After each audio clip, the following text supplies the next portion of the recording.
मां और 4 बच्चों की हलाकत के वाक़े का ड्रॉप सीन सामने आ चुका है। इस हवाले से हम खबर साझा करें पाकपतन से, जहां पर जहरीला खाना खाने से मां और 4 बच्चों की हलाकत का वाक़या सामने आया था और इस तमाम वाक़े का ड्रॉप सीन भी मंजर यहाँ पर आ चुका है। क्या तफसीलात है, मजीद जानते हैं नुमाइंदा केटवाड़ी न्यूज महमूद अहमद रजा से। महमूद, आगाह कीजिएगा, क्या तफसीलात है, ड्रॉप सीन सामने आया इस वाक़े का?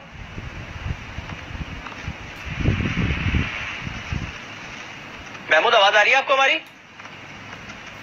गालिबन से राब्ता मुनक़ता हो गया, दोबारा राब्ता करने की कोशिश करते हैं और इस पे मज़ीद तफसीलात लेने की कोशिश करते हैं। जहां पर पाकपतन में जहरीला खाना खाने से मां और 4 बच्चों की हलाकत का वाक़या सामने आया था, जिसके बाद तफ्तीश की गई तो मालूम हुआ कि मां और बच्चों ने खाने में पराठे खाए थे जिसमें कुछ जहरीली मवाद शामिल होने का इंकिशाफ भी किया गया था। मगर इस तमाम वाक़े का जब तफ्तीश की गई तमाम पहलुओं से तो इसमें मंजर आम पर कुछ लोग सामने आए जिन्होंने खाने में जहरीली गोलियां मिलाने का इंकिशाफ किया। मज़ीद क्या तफसीलात हैं, जानते हैं नुमाइंदा केटवाड़ी न्यूज महमूद अहमद रजा से। महमूद, आगे कीजिएगा, क्या तफसीलात है इस वाक़े की?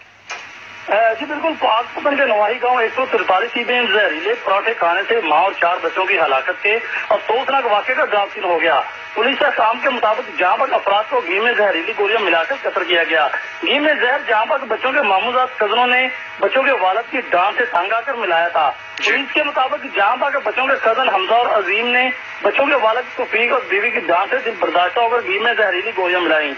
और इसके अलावा पुलिस ने दौरान तफ्तीश शक की बुनियाद पर दोनों मुल्जिमान को हिरासत में ले लिया। तो दोनों मुल्जिमान को हिरासत में ले लिया है। जहरीला खाना खिलाने के एतराफ करने के बाद दोनों मुल्जिमान को गिरफ्तार कर लिया गया और दोनों मुल्जिमान कजन बताए जाते हैं जिनसे मजीद तफ्तीश की जा रही है।